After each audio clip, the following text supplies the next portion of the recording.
Welcome to the Madison Miller Podcast. Today is Wednesday, July 13th, 2022.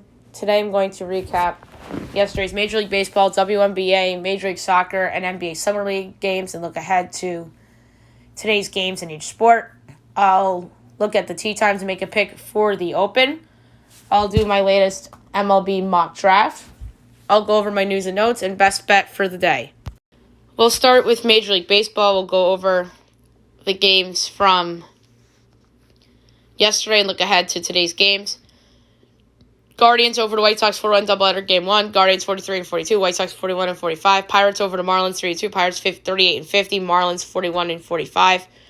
Reds come back from 3-0 down the ninth to top the Yankees 4-3. That's probably one of the more stunning results of the baseball season and how it played out. Cincy's 33 and 54. 4 straight wins. And the Yankees 61 and 26. Blue Jays over the Phillies 4-3. Blue Jays 46 and 42. And that's the Phillies record. Rays over the Red Sox 3-2. Rays 47 and 40. Boston 47 and 41. White Sox over the Guardians 7-0.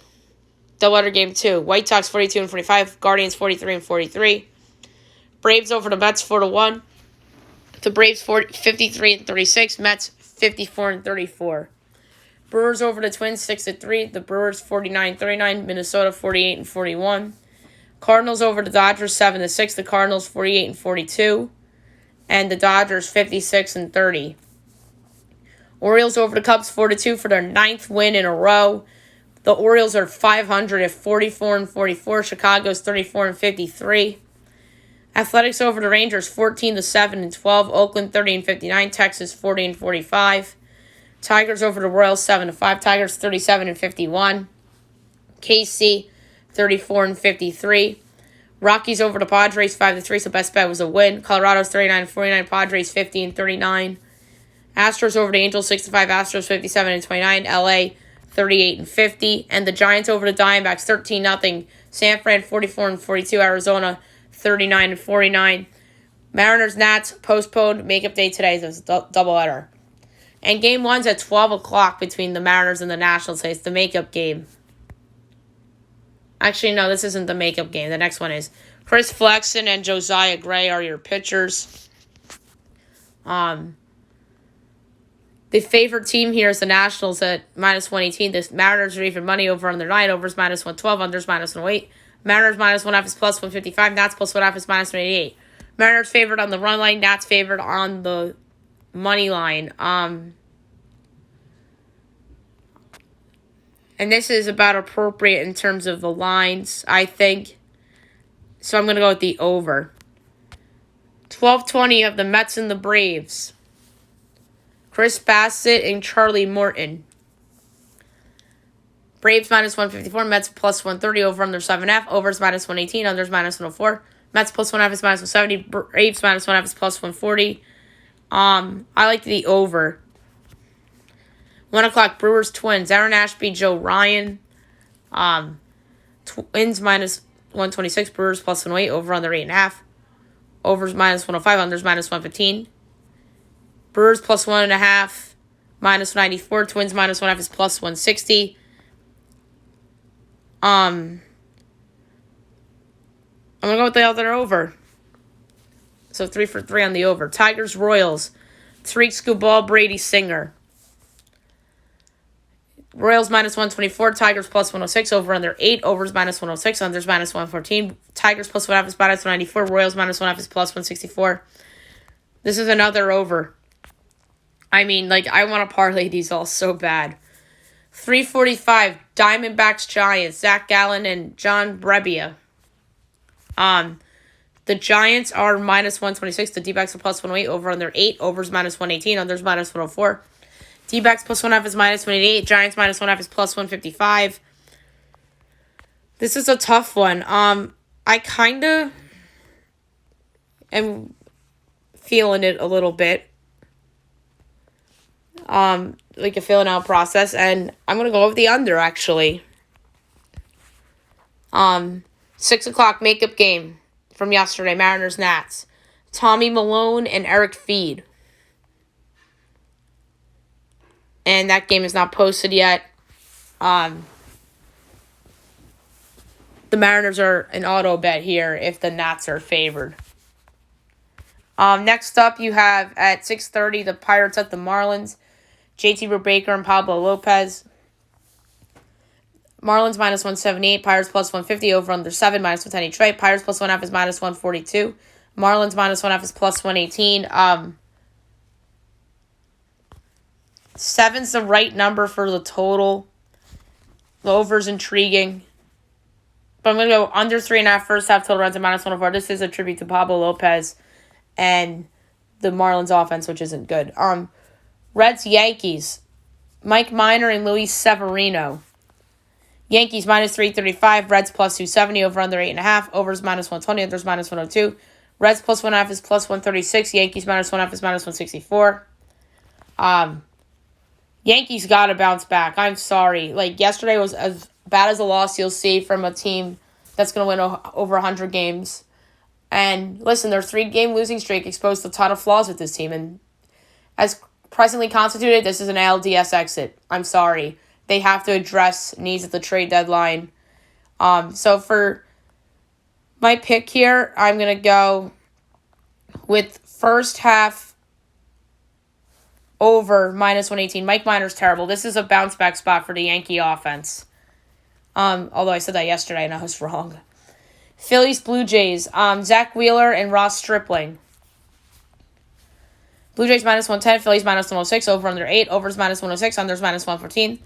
Phillies minus 1/2 is plus 155. Blue Jays plus 1/2 is minus 188. Phillies favored on the run line. Blue Jays favored on the money line. I hate this pick, but I'm going with the Phillies at minus 106. And I hate it because they don't have JT Realmuto, so their offense is worse. But this is all about the Zach Wheeler here.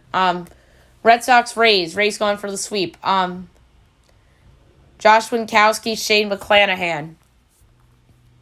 Rays minus 190, Red Sox plus 160, over under 7, overs even money, unders minus 122.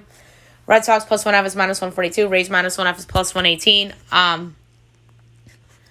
For this one, it's a hard call. Winkowski was exposed against the Yankees. He was pitching well up until that point. I'm going to go over 3.5 first half runs, minus 106. Only because of Winkowski. White Sox, Guardians, Lucas Giolito and Aaron Savali. White Sox minus 112, Guardians minus 104, over under 7.5, overs minus 120, unders minus 102. White Sox minus 1/2 is plus 146, Guardians plus 1/2 is minus 176. This is about right in terms of the money lines. For this game, I'm going to go over 4.5 first half total runs at plus 110. I think it's a great value play there. 7:45, Dodgers, Cardinals, Tony Gonsolin and Adam Wainwright.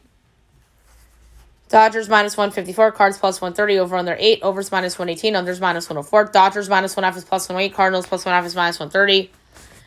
I like the under. Gonsolin and Wainwright have both been excellent this year, so I like the under.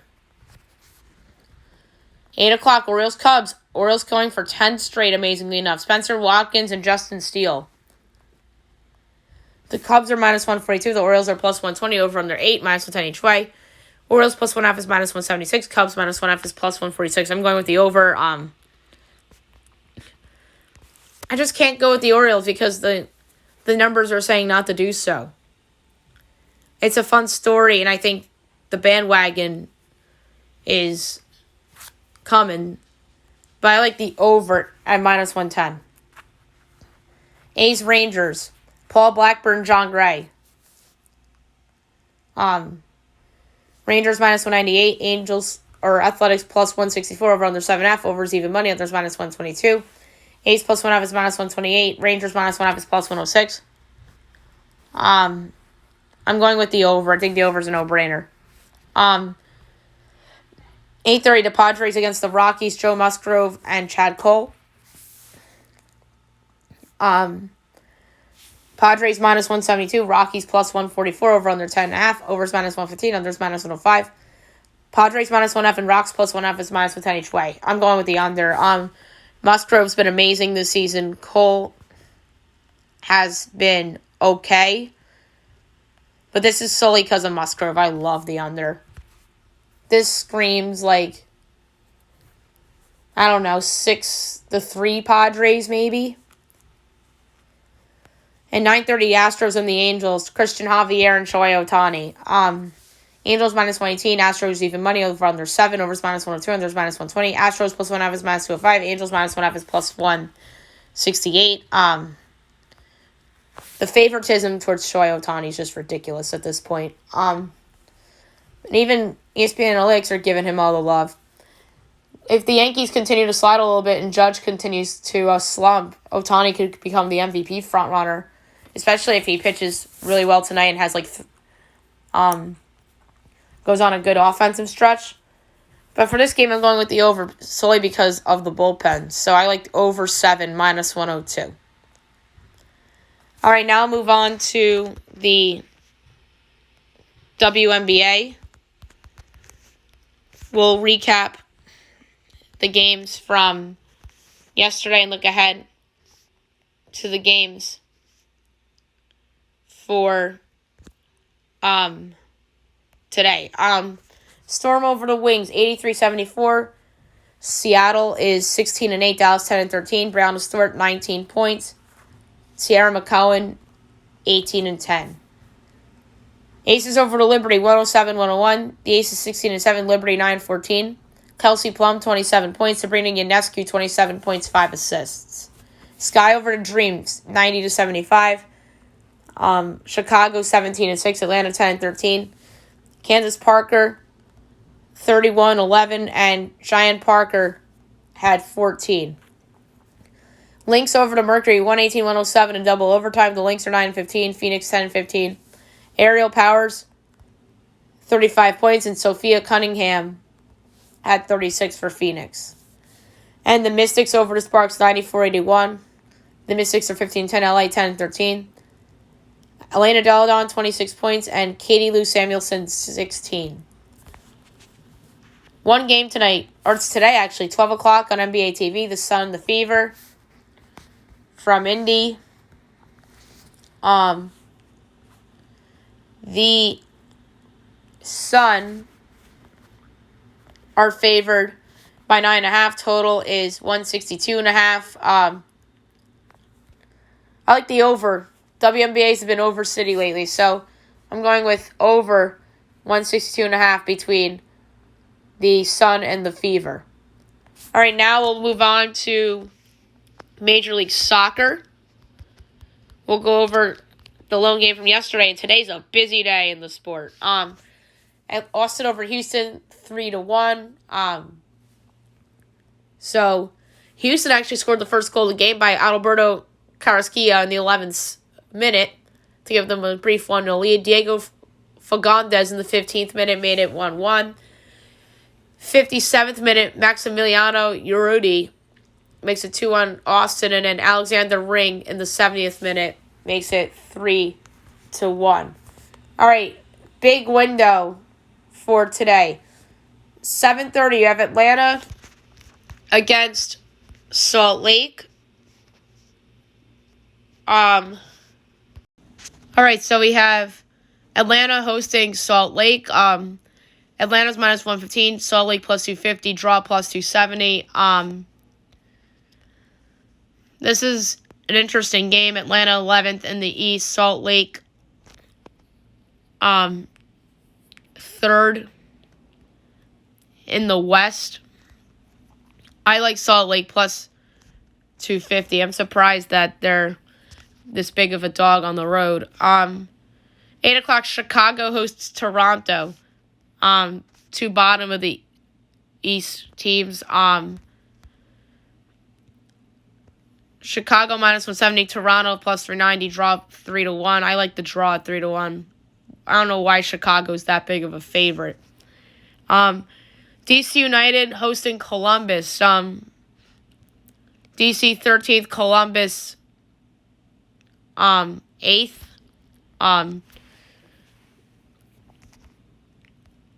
DC's +45, Columbus +160, draw +240. I'm going with Columbus on the road. Cincinnati hosts Vancouver. Cincy's 7th in the East, so they're a playoff team as of now, and Vancouver is 10th in the West. Cincy minus 150, draw plus 340. Or I'm sorry, Vancouver plus 340, draw plus 280. I'm going to go over 3.5 goals plus 172.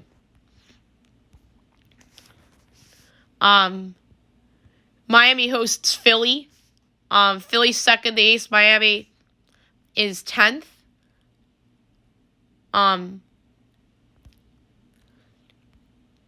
Philly's favorite plus 135. Miami at home is plus 175. Draw plus 230.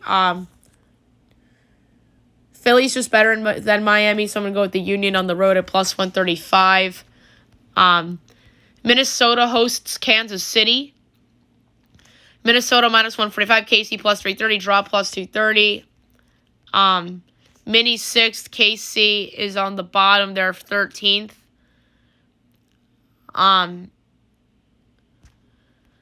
For this game, I'm going to go with under 2.5 goals at plus 112.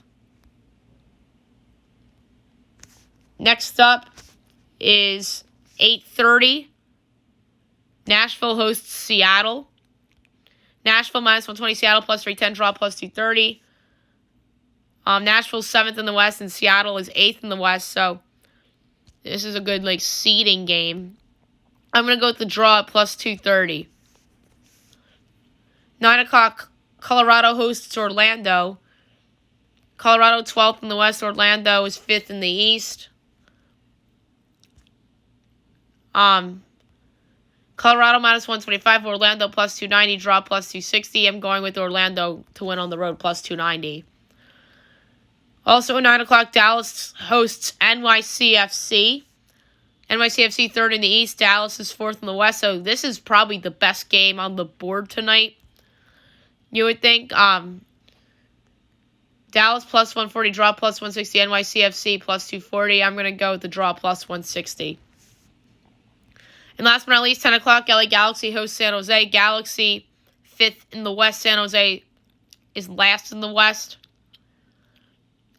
Galaxy minus 195. San Jose 4-1.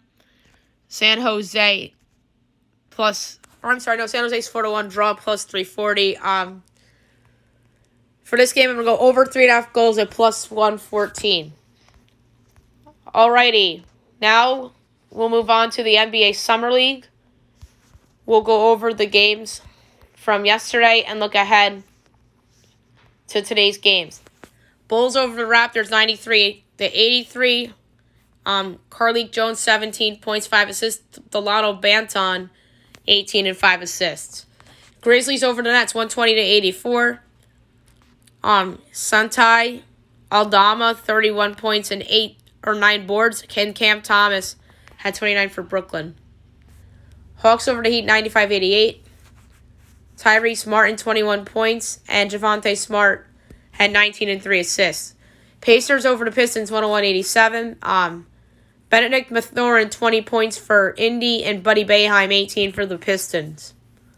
Celtics over the Warriors 103-92. Justin Jackson 24 points for Boston and Jonathan Kuminga 29 points for Golden State. Lakers over the Clippers 83-72.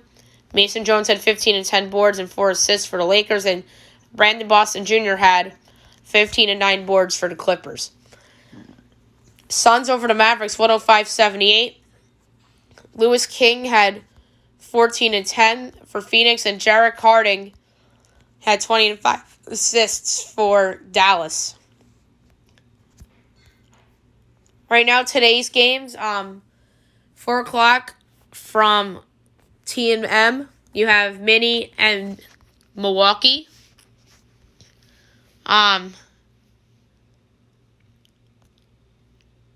Milwaukee's favorite 2.5 totals 173.5. This is a tough one, but I'm gonna go with Minnie plus 2.5 and minus 102 or minus 105 and plus 124 to win outright. Cavs Hornets from Cox. Charlotte's favorite by 3.5 totals 173.5. I'm going to go with the over. 6 o'clock from T&M. Wiz Pels. Pels favored by 4.5, totals 176.5. I'm taking the Wizards plus 4.5 and minus 118 and plus 150 outright. 7 o'clock ESPN2 from Cox. Toronto and Utah. Toronto favored by 1.5, totals 171.5. I'm going to lay the 1.5 with the Raptors. 8 o'clock, you have the Kings and the Thunder from T&M. Thunder favored by 3.5, totals 172.5. I'm going to lay the points of Chet Holmgren in the Thunder. 9 o'clock on ESPN2 from Cox. Heat 76ers. Philly favored by 2.5, totals 173.5. I'm going to go with the over in that one. And then last but not least, 10 o'clock from T&M. Nuggets Clippers. Clippers favored by 3.5, totals 171.5. I like the over in that one as well. Now move on to the Open. Fun tournament, as it usually is. It's the fourth of the big four majors. I'm going to list off the tee times of notable golfers. 1:35 a.m., Minwoo Lee and Webb Simpson. And I mean 1:35 a.m. because this is obviously being played in the UK. 1:57, Brandon Wu. 2:08, Ian Poulter. 2:19, Grayson Higo. 2:30, Phil Mickelson, Lucas Herbert, Kurt Katayama. 2:41, Taylor Hogue, Patrick Reed. 2:42, Bryson DeChambeau, Cam Triangle. 3:03, Brooks Koepka, Cam Smith, Seamus Power. 3:14, Tommy Fleetwood, Justin Rhodes, Francesco Molinari. 3:25, Cam Young, Robert McIntyre, Kyung-Hoo Lee. 3:36, Zach Johnson, Brett Horschel, Corey Connors. 3:47, Brian Harmon. 4:03, JT Potts and Lee Westwood. 4:14, Substrako Luke List. 4:25, Artie Arnis and Brad Kennedy. 4:36, Vincent Perez, Mackenzie Hughes. 4:47, Jason Kokrak. 4:58, Colin Morikawa, Xander Schauffele, Rory McIlroy. 5:09, Justin Thomas, Victor Hovland, Shane Lowry. 5:20, Hideki Matsuyama, Will Zalatoris, Tony Finau. 5:31, Chris Kirk and Kevin Kisner. 5:42, Trey Mullinax, Dylan Fratelli.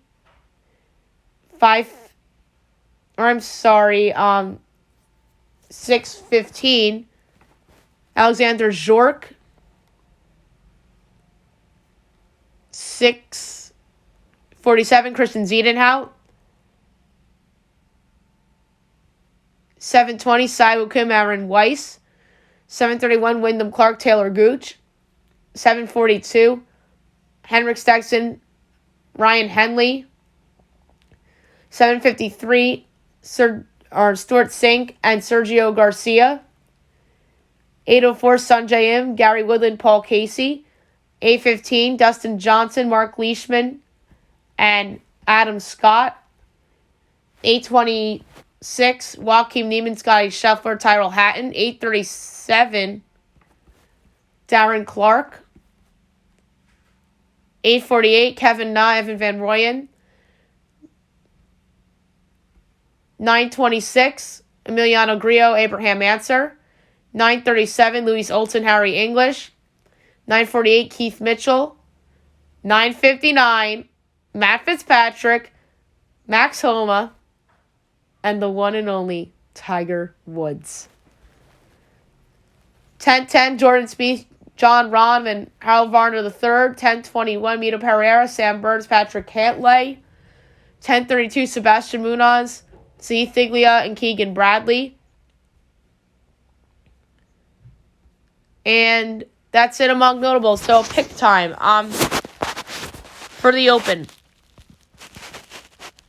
I'm gonna go with somebody that is in the Live now, and he usually shows up for these tournaments. He's 32-1, and that's Dustin Johnson. I love DJ. DJ has done me good in the past, and I think he can absolutely do it again. So I'm going to place a nice little wager, 1/5 of a unit on DJ at 32-1 to win the Open Championship. All right, now I'm going to do my latest Major League Baseball mock draft. Some changes compared to yesterday's. Number 1, the Baltimore Orioles. Drew Jones, outfielder, Wesleyan High School from Georgia. Jones is easily the best player in this draft class, and the Orioles will be happy to add him to their collection of young talent. Jones has the ability and upside to be an all-star caliber player in the big leagues like his father Andrew was. 2, the Arizona Diamondbacks. Jackson Holliday, shortstop, Stillwater High School, Oklahoma. The Diamondbacks go with who is arguably the second best player in this draft in Holliday. He may not be a fast developer in the minors, but they'll likely get a start here with Holliday. 3, the Texas Rangers. Elijah Green, outfielder, IMG Academy, Florida. The Rangers go with an upside play here at Green. His hit tool could be a concern for teams, which could be a cause for a possible slip come draft night. 4, the Pittsburgh Pirates. Cam Collier, third baseman, Chipola, JUCO. The Pirates are rumored for college bats mainly, but a high school bat can't be ruled out completely. Collier is one of the draft's more intriguing players as he is still 17 years old and showed upside in the Cape Cod League. 5, the Washington Nationals. Kevin Parada, catcher, Georgia Tech. I feel very strongly about college catchers and how they usually turn into great players, so I love this pick for the Nats. Parada's defense is not as strong as the likes of Adley Rutschman or Buster Posey due to his fringy arm, which hurts his throwing accuracy. 6, the Miami Marlins. Tamar Johnson, second baseman, Mace High School, Georgia. Johnson falling here to Miami could be an absolute steal. Johnson is the best pure hitter in this draft class and is the sole reason why he likely won't go first overall due to his suspect defense. 7, the Chicago Cubs. Brooks Lee, third baseman, shortstop, Cal Poly. The Cubs are a team that has to go with the best player available with their selection here.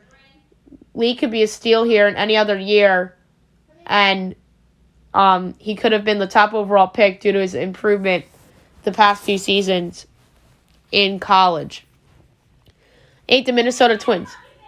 Gavin Cross, outfielder, Virginia Tech. I feel like the Twins are going to go with the hitter here, and for this mock, I have been going with Cross. He really showed out with Team USA last summer, and there's a possibility he goes before this. 6, the Kansas City Royals. Justin Crawford, outfielder, Bishop Gorman High School, Nevada. The Royals are a wild card come time for the draft this weekend. Crawford is a fast-rising prospect, and scouts in the industry have been raving about his potential. 10, the Colorado Rockies. Jacob Berry, outfielder, third baseman, LSU. The Rockies are a team I feel needs to go with the pitcher for their pick, but the position player talent at this point of the draft is much superior. Berry's bat could play anywhere, but the question is what position he'll end up at long term. 11, the New York Mets. Dylan Lesko, righty, Buford High School, Georgia. This would be a very interesting pick for the Mets here for a ton of reasons. Lesko is coming off of Tommy John surgery, and he also has a Vanderbilt commitment, so it would be ironic of the Mets to take Lesko only for him to end up in college, considering what happened to them last year. 12, the Detroit Tigers. Connor Prelip, lefty, Alabama. This would be an interesting pick for the Tigers, as Prelip is someone who was in play for the number 1 overall pick before he got Tommy John surgery. Prelip has the best breaking ball in the class and has a great fastball as well. 13, the Los Angeles Angels. Brandon Barrea, lefty, American Heritage High School in Florida. Taking Barrea this high would be a reach for the Angels, but it's an upside play.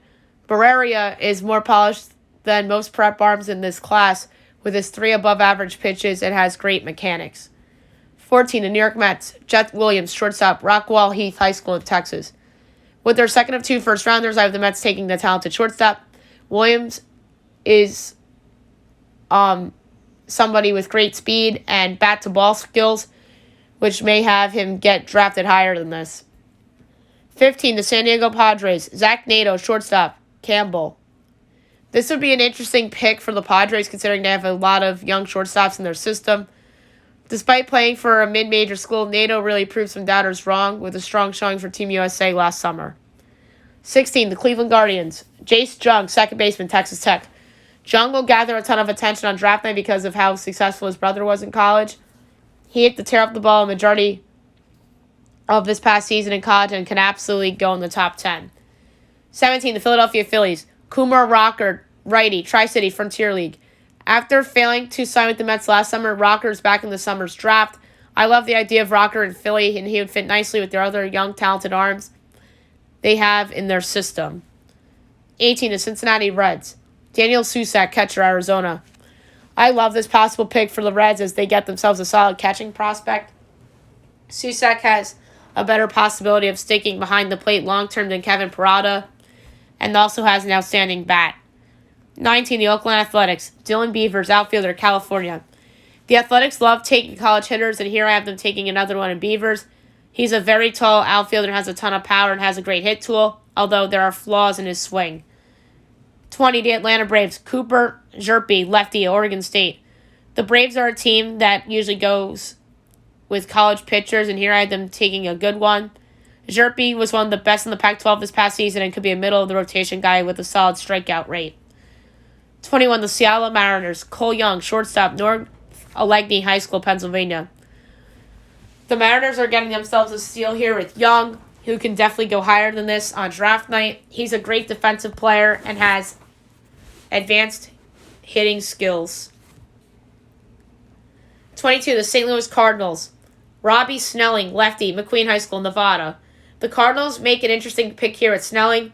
He's the best lefty in this class and has great command with his pitches as well as multiple great pitches. 23, the Toronto Blue Jays. Chase DeLauder, outfielder, James Madison. This would be a great pick for the Blue Jays as they can use some college bats. DeLauder has some raw power and was having a great season until he broke his foot.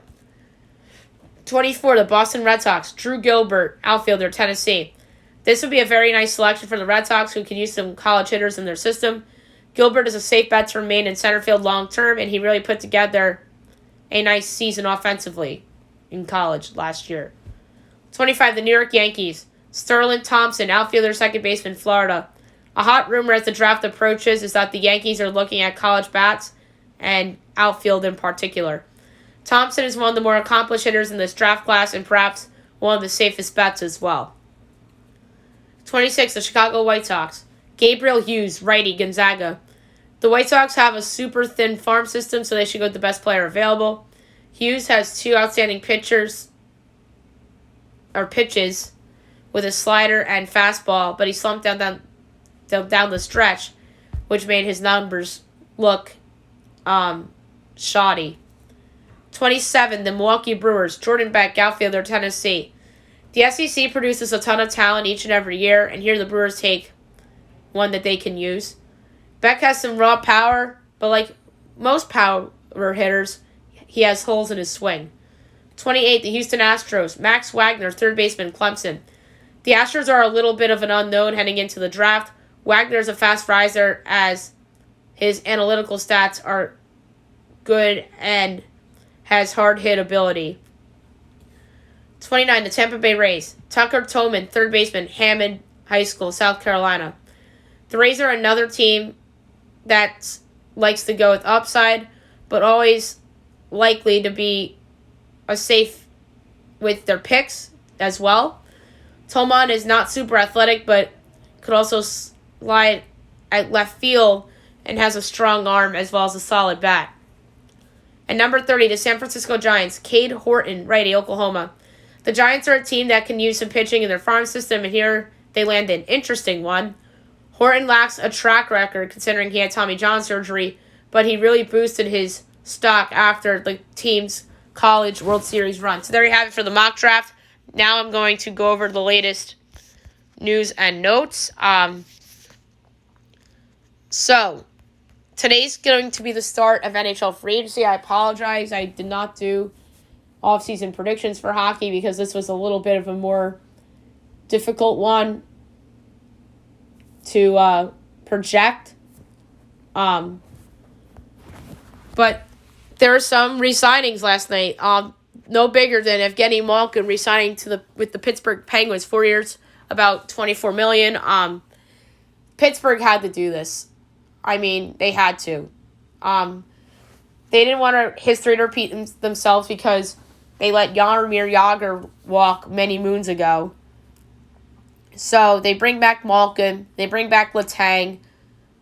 They bring back Raquel. The Penguins are having themselves a fabulous offseason so far. Let's see if they could follow it up with some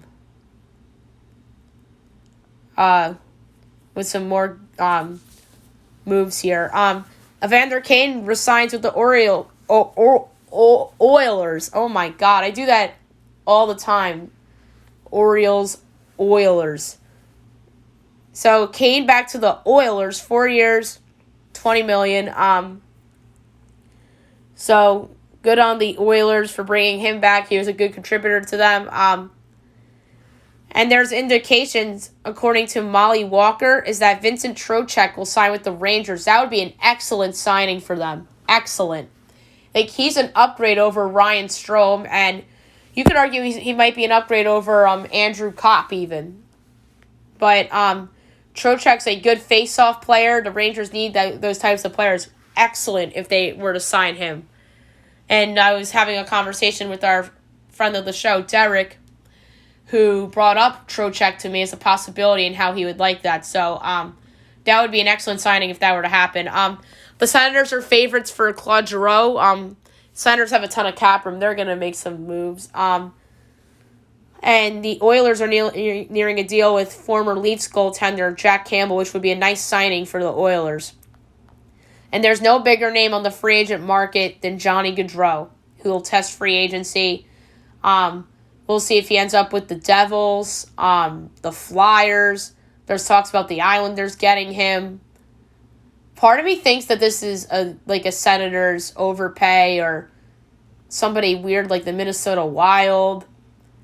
Maybe the Predators make a run at him. I think an unexpected team will sign Gaudreau, whether it's like Ottawa, Montreal, Minnesota, Nashville, maybe the Los Angeles Kings. Could Vegas, in theory, sign him? That would be wild. And speaking of the Senators, they acquire Cam Talbot from Minnesota in exchange for Philip Gustafson. I think that is a great trade for Ottawa. I think Cam will stabilize things with Ottawa. And we'll see what else Ottawa does.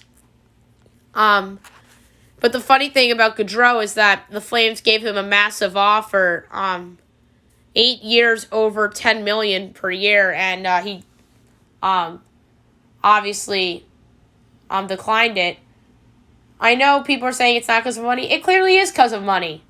He probably wanted more years, and maybe he doesn't trust the Senators, the Flames front office. But if he wants to go to a team that is willing to win, maybe it's Nashville, LA, or Mini. I mean, hockey, I feel like we have more surprise signings in hockey than usual. So I have a feeling Gaudreau is going to go to a team that nobody's talking about, like Los Angeles or something like that. Now we'll talk. Actually, there's one more hockey thing. Andrew Kopp's going to the open market. We talked about that. Now we'll do baseball. The latest slugger to join the home run derby is Philadelphia Phillies DH Kyle Schwarber.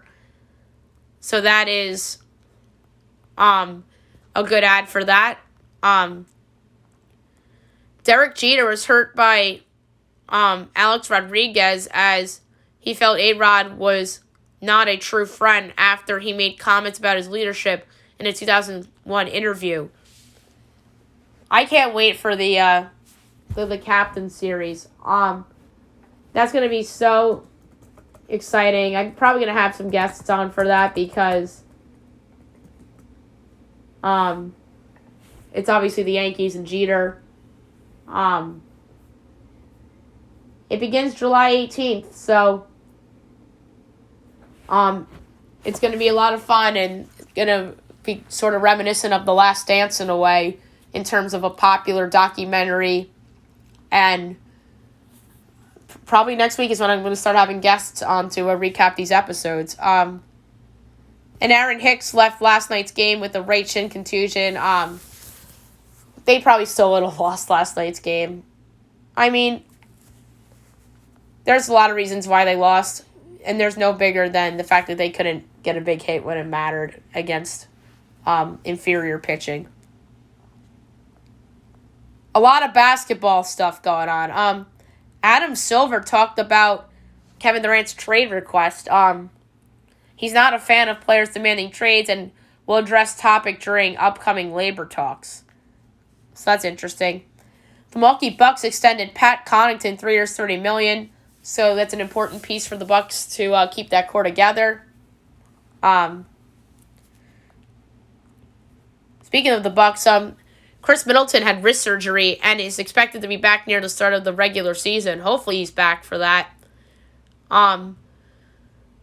Pelicans' E.J. Little tears his ACL as he's out indefinitely after suffering a right knee injury. That's unfortunate. I love E.J. Little. That was a great pick for New Orleans. So that's really unfortunate. Woj reported that the Jazz are now more open to dealing Donovan Mitchell. And then The Athletic reported that the Knicks are expected to quickly put together a trade package for Donovan Mitchell. They have the assets to do it. I would be a little weary of giving up R.J. Barrett because I think he's going to be a star. And that's why I think the Knicks might be a little weary, because sometimes there's fake news, and maybe that story from The Athletic is fake news because it didn't come from Shams. It came from somebody else from that industry. So the NBA changed its foul rule as the offensive team will be awarded one free throw and retain possession unless foul occurs in the final 2 minutes of the fourth quarter in overtime. So that would be very interesting. That's something that ESPN's Jeff Van Gundy would really like. The NBA has talked an in-season tournament, all 30 teams to compete, Final Four at a neutral site, and it would be in effect in the 23-24 season at the earliest. So, next season, which would be wild. And obviously that would be really cool for the league. Some NBA scouts had Keegan Murray at number 2 player in this year's draft. I think that is fake news, and I think that's the Kings leaking that because the Kings are just stupid. That's my take. No way. I'm sorry. No way he's better than Paolo Banchero, Chet Holmgren, and Jabari Smith. No way. There's reports out the Big 12 is open for business as the new commissioner, Brett Yormark, says that the conference is exploring all options regarding new members, as he says nothing is imminent. The Bears acquire N'Keal Harry from the New England Patriots for a 2024 7th rounder. Don't mind that deal for the Bears. Maybe a change of scenery. N'Keal Harry is one of the bigger busts in terms of draft picks over the last several years. And let's face it, if they nail that pick, Tom Brady's still in New England. Baker Mayfield is ready for week 1 against the Browns. He says, I'm not going to sit here and be a robot and tell you that's not one I've marked on the calendar. And the Texans will debut a battle red helmet on November 3rd against the Eagles. So that helmet looked pretty cool as I just saw the picture of it. All right, last but not least, my best bet of the day brought to you by DraftKings. I'm going to lay a half unit on the pick. And I'm going to go with the same game as last night. Under 10.5 between the Padres and the Rockies, except the number is a run shorter, but that is still very high. So I'm going under 10.5 between the Padres and the Rockies. If this happens, it's because Chad Cole turns into a complete pumpkin, and so does the Rockies bullpen. But Joe Musgrove's really good. He's going to shut down the Rockies offense. And Musgrove's been there for a while. And Cole hasn't been that terrible this year. So I like under 10.5 between the Padres and the Rockies for my best bet of the day. All right, so that's it for today's show. I'll be back tomorrow doing all the sports, looking at everything tomorrow, MLB mock, and obviously we'll go over the leaderboard at the Open as well. Hope you guys have a great day, everyone.